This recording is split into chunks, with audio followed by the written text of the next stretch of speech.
இவைகளெல்லாம் உங்கள் நம்பிக்கைகளா? பதட்டப்படுவது என்பது இயற்கையானது. கோபப்படுவது அவசியமான ஒன்று.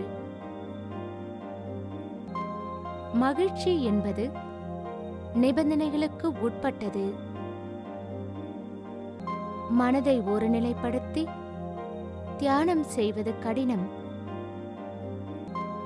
உங்களைப் பற்றிய உண்மைகளை அறிந்து கொள்ளுங்கள். அமைதி, மகிழ்ச்சி, அன்பு இவற்றை யதார்த்தமாக்குங்கள். விடியலை வரவேற்போம் பிரம்மகுமாரிகளுடன். ஓம் சாந்தி. விடியலை வரவேற்போம் பிரம்மா குமாரிகளுடன் நிகழ்ச்சிக்கு உங்களை அன்புடன் வரவேற்கிறோம். செல்ஃப் மேனேஜ்மெண்ட் என்ற தலைப்பில் நம்மை நாமே எப்படி மேனேஜ் செய்து கொள்வது என்ற ப்ராசஸ் குறித்து நம்ம பார்த்தோம். அது மட்டும் இல்லாமல் உறவு முறைகளை எப்படி மேம்படுத்துவது என்பது குறித்து பார்த்தோம். ஆனால் நடைமுறை வாழ்க்கையில் நாம் அதை கொண்டு வருவதற்கு முயற்சி செய்ய வேண்டும். தொடர்ந்து பரமாத்மாவுடன் எப்படி தொடர்பை ஏற்படுத்திக் கொள்வது என்பதை குறித்து பார்க்க இருக்கிறோம். நாம் ஒவ்வொருவரும் ஏதோ ஒரு வகையில் பரமாத்மாவுடன் தொடர்பில் இருக்கிறோம். நமக்கு ஏதாவது கஷ்டம் வரும்போது சரி, அல்லது ஏதாவது தேவை இருந்தால் கடவுளுடன் நாம் தொடர்பு கொள்கிறோம். கடவுளே எனக்கு உதவி செய் என்று அவரிடம் வேண்டுகிறோம். இப்போது ஒரு புதிய கோணத்தில் நாம் பரமாத்மாவிடம் எப்படி தொடர்பு கொள்வது என்பதை குறித்து பார்க்க இருக்கிறோம். அதற்காக நம்முடைய சகோதரி ஜெயா அவர்கள் வந்துள்ளார்கள். ஓம் சாந்தி சிஸ்டர். ஓம் சாந்தி. நம்ம இதுவரைக்கும் மற்றவர்களோடு எப்படி தொடர்பு கொள்வது என்பது குறித்தும் உறவு முறைகளை எப்படி வளர்ப்பது அப்படி என்பது குறித்தும் நம்ம பார்த்துட்டு வந்தோம். ஒவ்வொருத்தரும் ஏதோ ஒரு வகையில பரமாத்மாவுடன் தொடர்புல இருக்கிறோம். நாத்திகர்களை எடுத்துக்கொண்டால் கூட அவர்களும் நமக்கு மேலே ஏதோ ஒரு சக்தி இருக்கிறது அப்படிங்கிறதை சொல்கிறார்கள். அவர்கள் நம்பவும் செய்கிறார்கள். இப்பொழுது உறவு முறை என்பது இருக்கிறது, அது அறியாமையில் இருக்கிறது. இது ஏன் என்பதை விளக்கமா சொல்லுங்க சிஸ்டர். ஏன்னா நாம் பரமாத்மா இருக்காரு அப்படின்றதை நம்ம நம்புகிறோம். நமக்கு மேலே ஒரு சக்தி இருக்குது அப்படின்றதையும் நாம் நம்புகிறோம். ஒரு சில சமயம் நாம் என்ன சொல்கிறோன்னா, அவர் இருக்காரு அப்படின்ற நம்பிக்கை ஆழமாக இருக்குது. நமக்கு துக்கம் வரும்பொழுது, பிரச்சனை வரும்பொழுது அவர் இருக்காரோ இல்லையோ அப்படின்ற ஒரு சந்தேகமும் வருது. ஸோ நமக்கு பரமாத்மா இருக்கிறாரா இல்லையா அப்படின்ற சந்தேகமே வந்துடுது. அப்படின்றப்போ இந்த உறவு என்பது நிச்சயமாக அறியாமையில் தான் இருக்குது. அவரை பற்றின ஒரு கிளாரிட்டி, ஒரு தெளிவு என்பது இல்லாமல் தான் இருக்குது. ஏன் அப்படின்னா, நாம் உடல் அப்படின்ற உணர்வில் இருக்கிறதுனால அவரை பலவிதமான உருவங்களில் நாம் தேடிட்டுருக்கோம். ஒரு சில சமயத்தில் தேவதைகளின் மூலமாக தேடிட்டுருக்கோம், தேவதைகளினுடைய உருவத்தில் தேடிட்டுருக்கோம், இல்லை தர்மாத்மாக்கள், தர்மத்தை ஸ்தாபனை செய்த தர்ம பிதாக்கள் மூலமாக தேடிட்டுருக்கோம். பல தர்ம பிதாக்கள் நமக்கு பரமாத்மாவுடைய பரிச்சயத்தை கொடுத்துருக்காங்க. இப்போ சுயம் பகவான் இந்த உலகத்துக்கு நமக்கு அவருடைய பரிச்சயத்தை கொடுக்குறாரு. முதல்ல நமக்கு நான் ஆத்மா அப்படின்ற ஒரு அறிமுகத்தை நமக்கு கொடுக்குறாரு. நம்மை பற்றிய அந்த தெளிவு வந்ததுக்கு அப்புறமா தான் நமக்கு அவரை பற்றிய தெளிவு நமக்கு வரும். ஏன்னா நாம் அவரை தொடர்பு கொள்ளணும் அப்படின்னா நமக்கு அவர் யார், அவர் எப்படி இருக்கார் அப்படின்றது நிச்சயமாக தெரியணும். நான் ஆத்மா அப்படின்ற தெளிவு நமக்கு வந்ததுக்கப்புறமா பரமாத்மா அப்படின்றவர் நம்மை போலவே ஒரு ஆத்மா அப்படின்றது நமக்கு புரிஞ்சிடும். நான் எப்படி இருக்கேன், நான் ஒரு ஒளிப்புள்ளியாக, பாயிண்ட் ஆஃப் லைட் அந்த மாதிரி இருக்கேன்.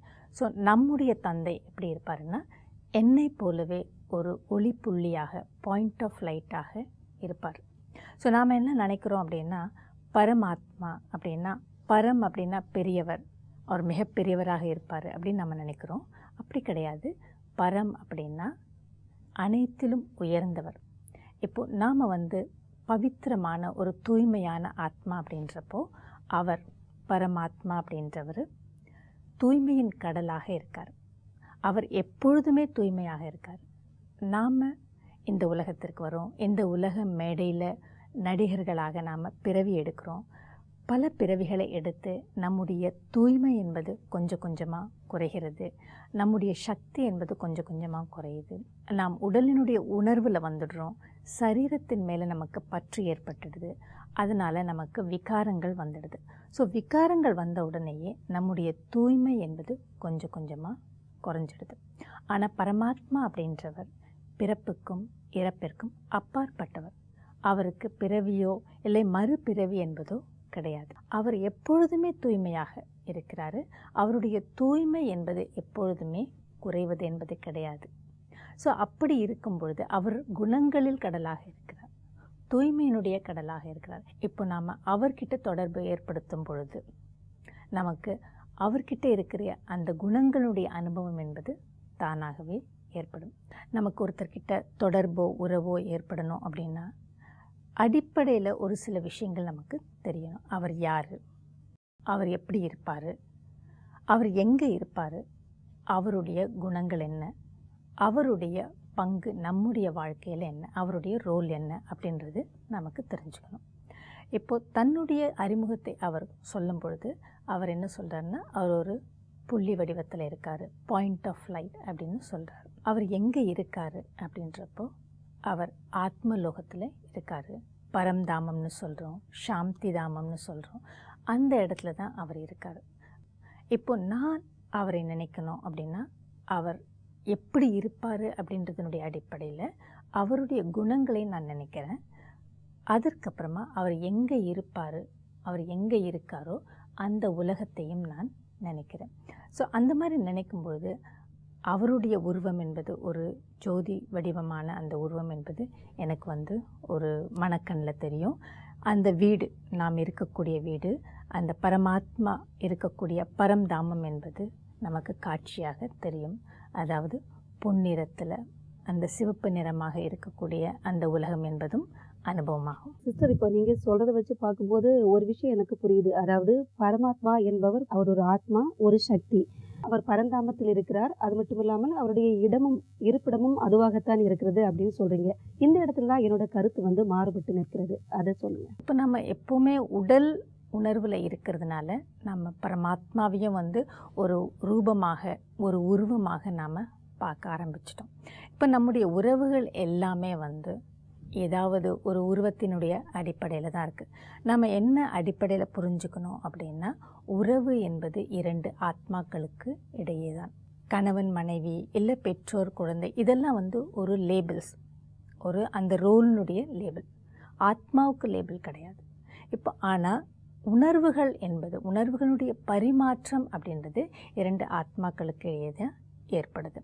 ஸோ அப்படி இருக்கும்பொழுது எனக்கு உருவமோ இல்லை அந்த ரோலோ இல்லை அவங்க எப்படி இருப்பாங்க அப்படின்றதோ நமக்கு தேவையில்லை. இப்போ உதாரணத்துக்கு நாம் என்ன பண்ணுறோன்னா, பரமாத்மாவுடைய உருவம் எப்படி இருக்கணும் அப்படின்னு சொல்லிட்டு நாம் நினைக்கிறதுக்கு முயற்சி செய்கிறோம். ஆனால் அப்படி நினைக்கிறதுக்கு முயற்சி செஞ்சாலும் நம்மால் நினைக்க முடியலை. ஏன் அப்படின்னா, நமக்கு அவர் யார், அவரை பற்றின தெளிவான விஷயங்கள் நமக்கு தெரியாததுனால அந்த உறவினுடைய அந்த உணர்வு அனுபவமாக நமக்கு கிடைக்கிறது கிடையாது. நாம் யாரையாவது நினைக்கணும் அப்படின்னா நம்மளால் சுலபமாக நினைக்க முடியுது. அதுக்கான முயற்சி அப்படின்னு எதுவும் எடுக்க வேண்டிய தேவையில்லை. பிடிச்சவங்க பிடிக்காதவங்க அப்படின்னு யாரை வேணால் நம்மளால் நினைக்க முடியுது. நம்முடைய வேலை பண்ணும்போது கூட நம்மளால் நினைக்க முடியுது. ஆனால் பகவானை நினைக்கணும் அப்படின்னு உட்கார்ந்தா மட்டும் நம்மால் அவரை நினைக்க முடியல. நம்முடைய கவனம் எங்கேயோ போயிடுது.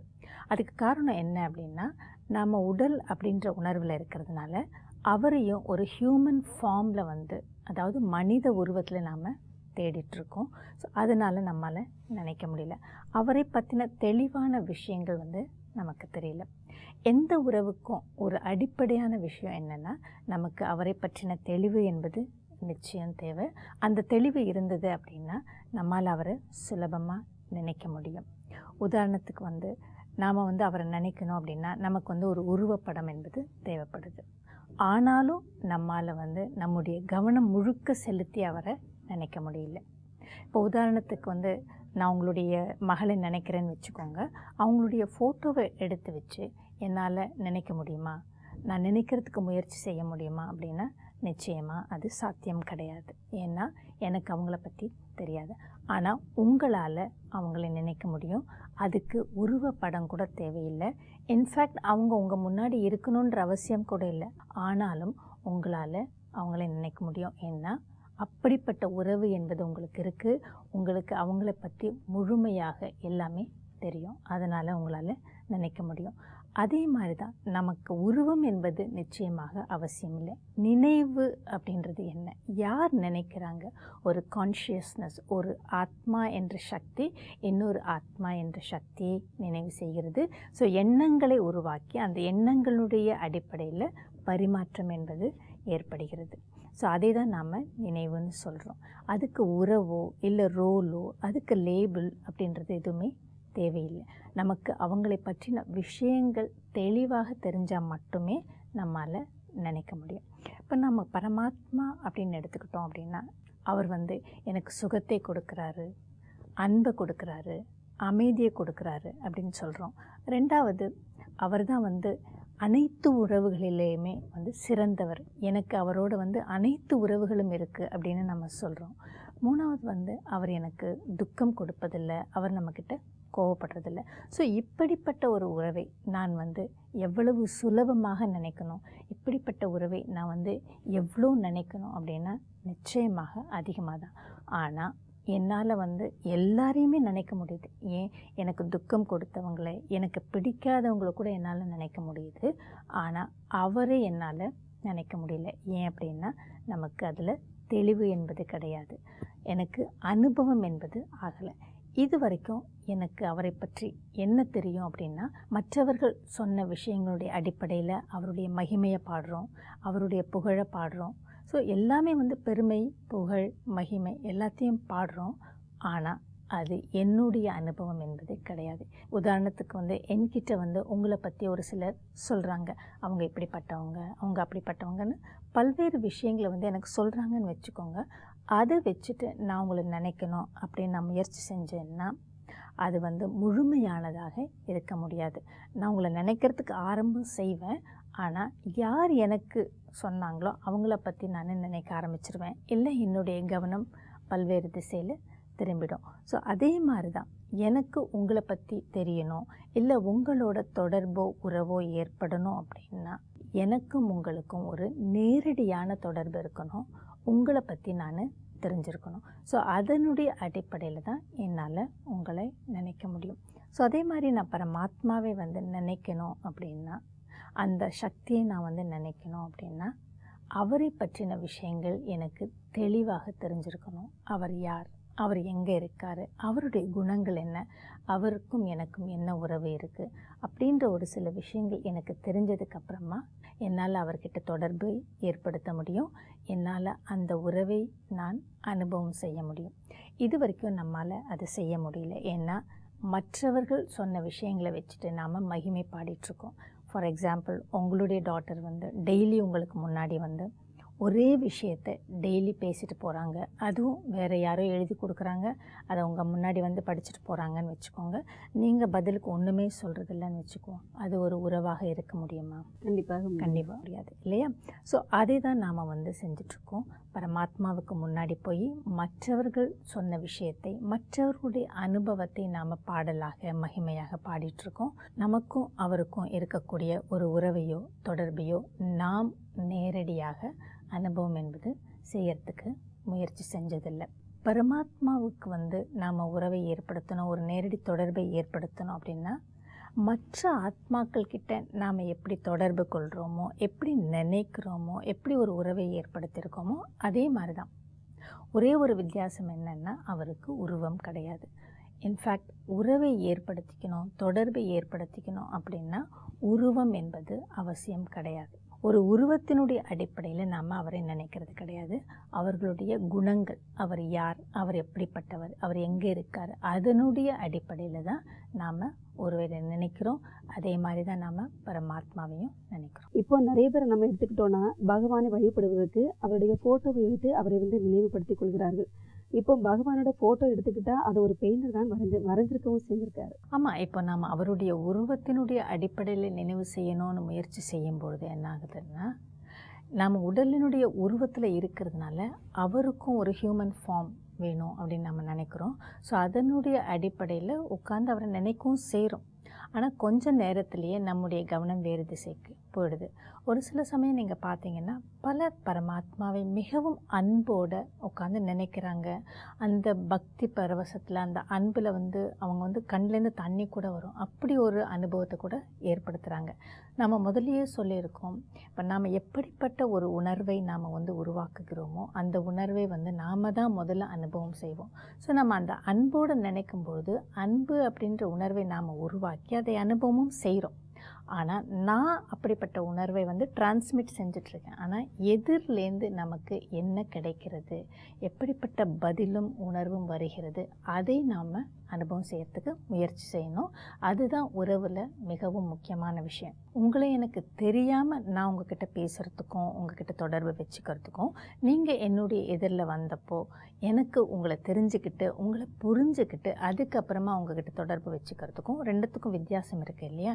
ஸோ பரமாத்மாவை நாம் தெரிஞ்சுக்கிட்டு அவரை புரிஞ்சுக்கிட்டு அதனுடைய அடிப்படையில் நாம் தொடர்பையும் உறவையும் அனுபவம் செய்யணும். இப்போ அந்த அனுபவம்னு சொல்றீங்க, அந்த அனுபவத்தை நம்ம எப்படி புரிந்து கொள்ள முடியும்? அது எப்போது நமக்கு தெரிய வரும்? இது எனர்ஜி, அதாவது சக்தியினுடைய உணர்வுகளினுடைய பரிமாற்றத்தில் தான்.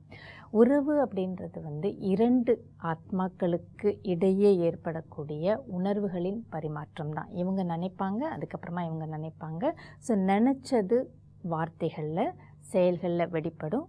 அதுதான் உறவு என்பது. ஆனால் அடிப்படை என்பது எண்ணத்தினுடைய அடிப்படையில் தான். இப்போ பரமாத்மா கிட்ட நான் தொடர்பு கொள்கிறேன் அப்படின்றப்போ நான் அவருக்கு என்னுடைய எண்ணங்களின் மூலமாக நான் பேசுகிறேன். அவர்கிட்ட அந்த எனர்ஜியை டிரான்ஸ்மிட் செய்கிறேன். இது ஏதோ ஒரு பெரிய மிரக்குலோ இல்லை அதிசயமெல்லாம் கிடையாது. எங்கேருந்தோ சத்தம் வரும், அவர் பேசுவார் அப்படின்றது கிடையாது. எப்படி நான் ஒரு உணர்வுகளையும் எண்ணத்தையும் உருவாக்கி நான் அவர்கிட்ட டிரான்ஸ்மிட் செய்கிறேனோ அதே மாதிரியான ஒரு உணர்வும் எண்ணங்களும் அங்கேருந்து திரும்பி வரும். அதை என்னால் அனுபவம் செய்ய முடியும். இப்போ ஒவ்வொரு உறவிலும் நமக்கு ஒரு எதிர்பார்ப்பு அப்படின்றது நிச்சயமாக இருக்குது. அதே மாதிரி பரமாத்மாவோட நமக்கு இருக்கிற உறவில் அந்த தொடர்பில் கூட நமக்கு ஒரு எதிர்பார்ப்பு இருக்கிறது. இன்னொரு முக்கியமான விஷயம் என்னென்னா, நாம் ஒருவர்கிட்ட தொடர்பு கொள்ளும் பொழுதோ இல்லை ஒரு உறவில் எதிர்பார்க்கும் பொழுதோ நமக்கு என்ன ஒரு கிளாரிட்டி, என்ன ஒரு தெளிவு இருக்கணும் அப்படின்னா, இவர்களால் எதை செய்ய முடியும், இவர்களால் எதை செய்ய முடியாது அப்படின்றது நமக்கு நிச்சயமாக தெரியணும். அதனுடைய அடிப்படையில் நம்முடைய எதிர்பார்ப்புகள் என்பது இருக்கணும். இப்போ உதாரணத்துக்கு நம்ம பரமாத்மா கிட்ட தொடர்பை ஏற்படுத்தும் போதோ இல்லை அவர்கிட்ட நம்ம பேசும்போதோ அந்த உறவில் நம்முடைய எதிர்பார்ப்பு என்ன அப்படின்னா, நம்மளோட குழந்தைங்க படிக்கலை, எனக்கு வேலை சரியில்லை, என்னோடய பாஸ் சரியில்லை, அவர் மாறிடணும், இல்லை என்னோடய பசங்க எனக்கு தொல்லையாக இருக்காங்க, அவங்க நல்லா படிக்கணும், நல்லவங்களாக மாறணும், இல்லை என்னுடைய உடம்பு சரியில்லை, எனக்கு அந்த பிரச்சனை சரியாகணும், இல்லை எனக்கு இந்த ப்ராப்ளம் அந்த ப்ராப்ளம் மாறணும், சூழ்நிலை மாறணும். ஸோ இப்படிப்பட்ட விஷயங்களை தான் நாம் பரமாத்மா கிட்ட பேசுகிறோம்.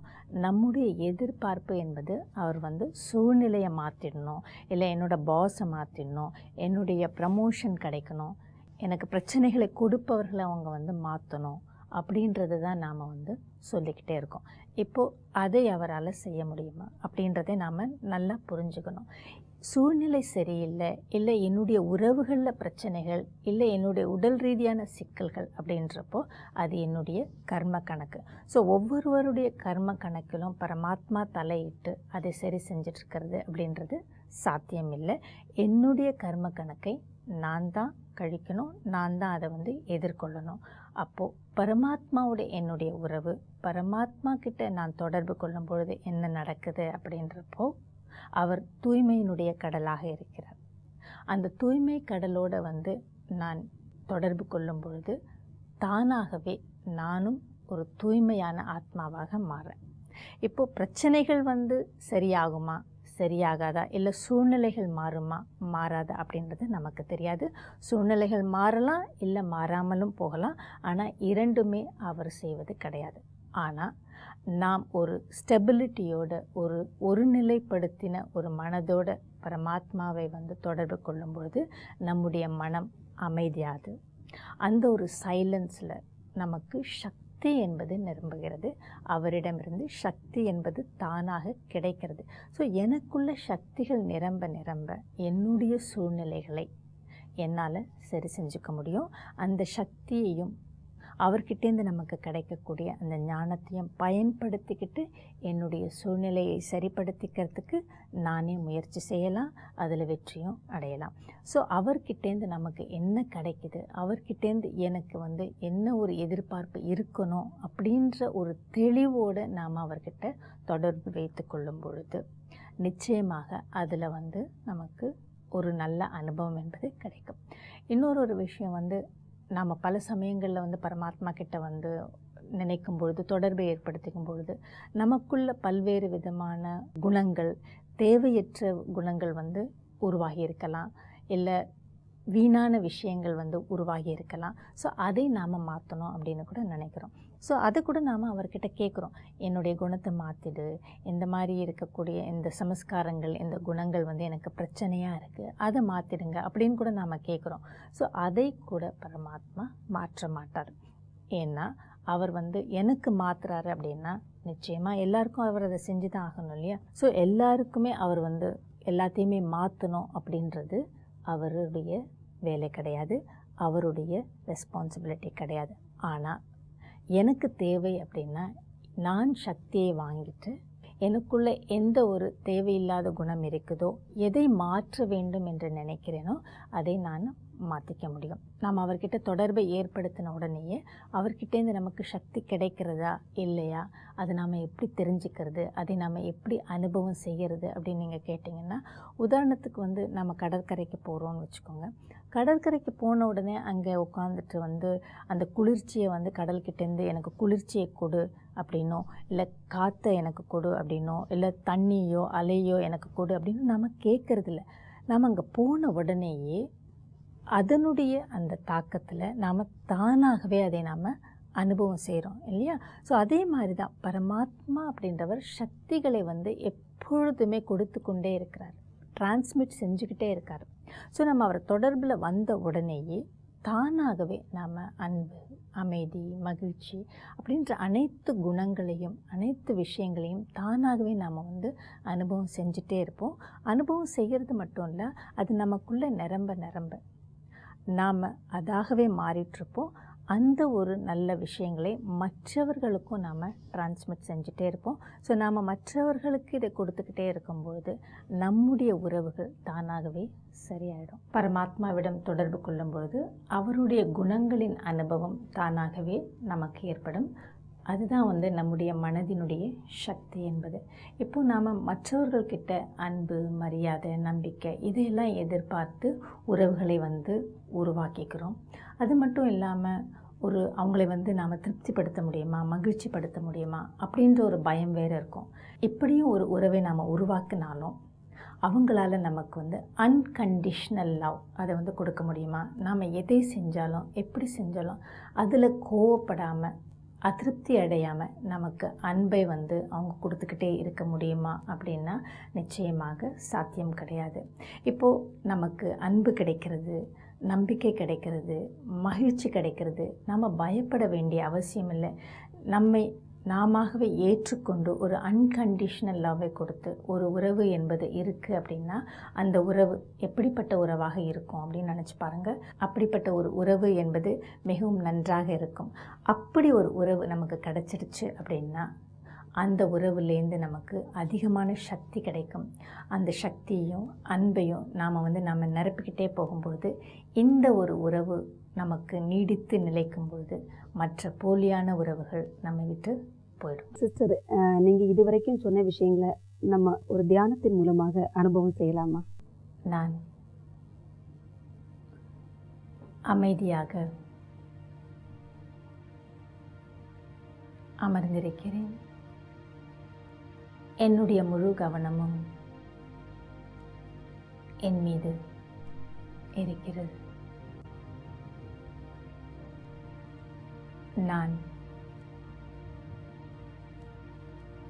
இந்த உடல் அல்ல, உடலை இயக்கும் சக்தி.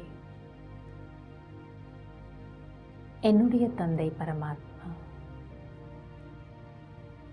உடல் உருவத்திற்கு அப்பாற்பட்ட சக்தி. பரமாத்மா அனைத்து குணங்களிலும் மிக உயர்ந்தவர், கடலை போன்றவர்.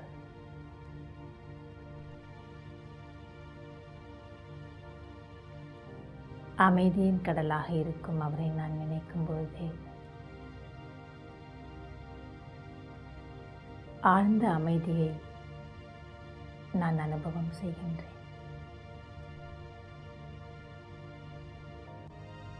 அன்பின் கடலான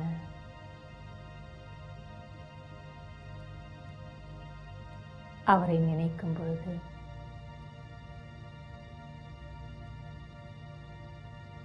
அவரின் அன்பை என்னால் உணர முடிகிறது.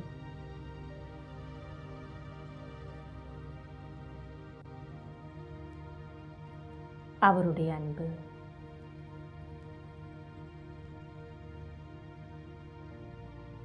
அந்த அன்கண்டிஷனல் லவ் என்னை எப்படி இருந்தாலும் ஏற்றுக்கொள்ளக்கூடியது.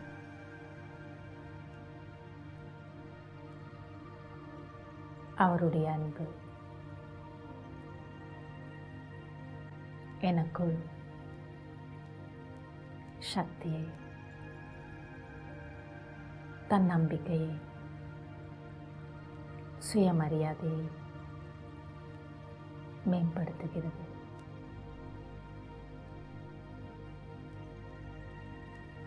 இதனால்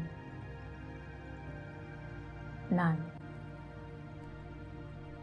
என்னை சக்தி வாய்ந்தவனாக உணர்கின்றேன்.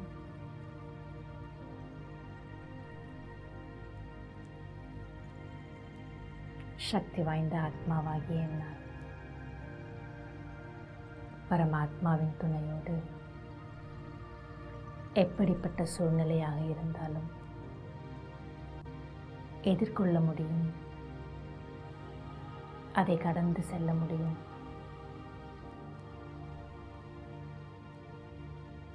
என்ற நம்பிக்கை ஏற்படுகிறது.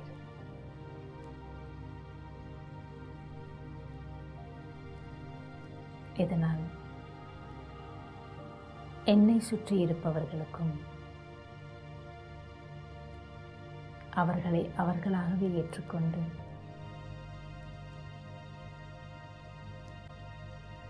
அன்பை செலுத்த முடிகிறது.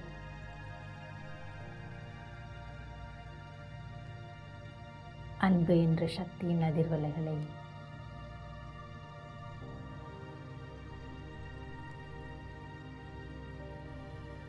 பரப்ப முடிகிறது.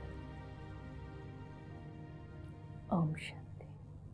சிஸ்டர், நீங்கள் சொன்ன விஷயங்கள் எல்லாமே கண்டிப்பாக பார்த்து கொடுக்கிற மக்களுக்கு பயனுள்ள விஷயங்களாகவே இருக்கின்றன. ஓம் சாந்தி சிஸ்டர். ஓம் சாந்தி. என்ன நேர்களே, பரமாத்மா என்பவர் யார், அவருடன் நாம் எப்படி தொடர்பு வைத்துக் கொள்வது, அதை நாம் எப்படி அனுபவம் செய்கிறது என்பது போன்ற விஷயங்களை இந்த நிகழ்ச்சி மூலமாக பார்த்தீர்கள். இந்த நிகழ்ச்சி குறித்த ஏதேனும் சந்தேகங்களும் கேள்விகளும் இருந்தால் எங்களை இமெயில் மூலமாக தொடர்பு கொள்ளலாம் அல்லது அருகில் உள்ள எங்களது சென்டருக்கு செல்லலாம். மீண்டும் மற்றொரு நிகழ்ச்சியில் சந்திப்போம். ஓம் சாந்தி. ஓம் சாந்தி. I'm a peaceful soul. Om Shanti Om.